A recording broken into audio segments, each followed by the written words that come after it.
I am going to sound like a game show host announcer right up until the point where my intro video plays for this video. Stay with me.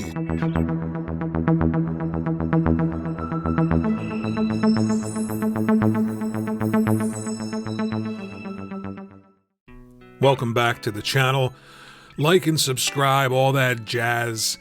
The biggest Halo launch in the history of Halo. 20 million people tried Halo Infinite on Xbox's service Game Pass.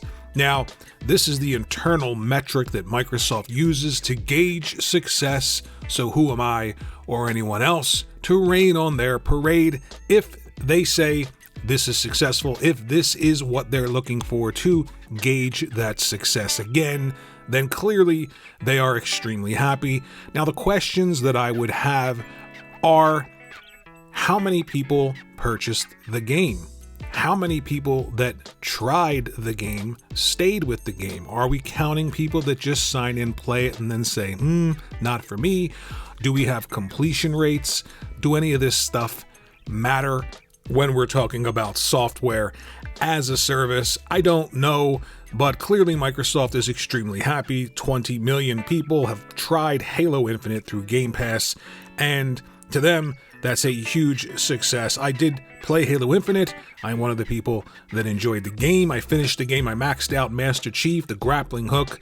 I found almost everything that there is to find except for those pieces of armor that are scattered about the single-player game, only to be used in the multiplayer game. Again, an indication that software as a service, as a beginning, middle, and end to the thought process when it comes to creating a game, might not be that great.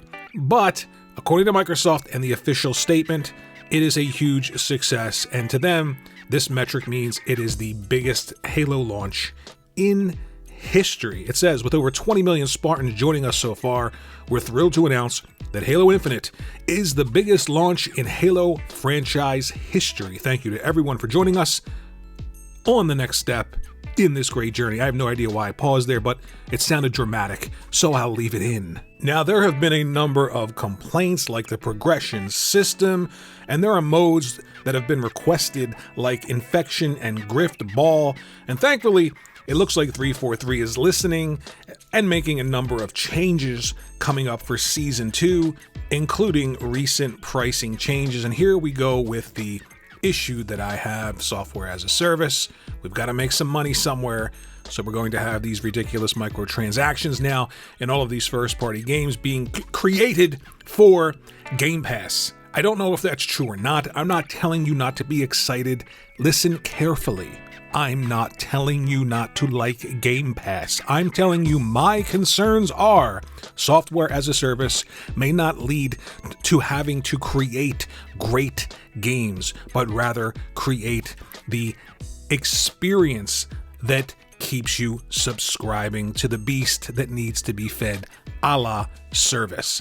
That's all I'm saying. Okay? That's all I'm saying.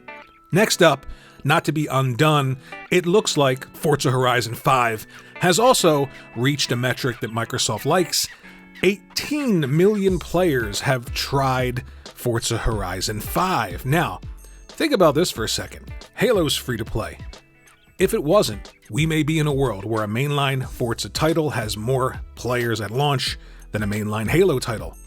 Forza Horizon 5 is a stellar game, and my previous point about beginning, middle, and end when you're creating a game with software as a service in mind looks to be bucked when it comes to Forza Horizon 5. I don't think I used the word buck correctly there, but I'm going to leave it in anyway. Forza Horizon 5 is a stellar game, graphically phenomenal, gameplay-wise. Again, there are some issues when it comes to the microtransactions and just the overall meat that you have to eat in the game. Meat and eat rhyme. I did not plan that. So it looks like all around internally, Microsoft is incredibly happy with their own internal metrics that they are using to gauge success. Whether or not this thought process leads to high-end quality games from their first party, I'm tentative when it comes to that. I'm going to wait and see. But Microsoft is very happy with Halo and Forza Horizon 5. These are two stellar games either way you look at it. I have some issues with Halo, the way it launched, but I don't have many issues with Forza Horizon 5 other than the fact that it's another Forza game and another Halo game. I was excited 20 years ago to play Halo. 20 years later, the big titles coming out early for a new system being Halo doesn't really get me excited the way a brand new IP would be, or the sequel to a brand new IP, but only time will tell. Let me know what you think in the comment section below about these metrics. Are they valid metrics? Do you trust them? Is trying a game the same as purchasing a game? And do you think in the future this mentality of software as a service will lead to a very particular style of game being created versus really deep, character-driven, story-driven games and worlds? Thanks for watching the video.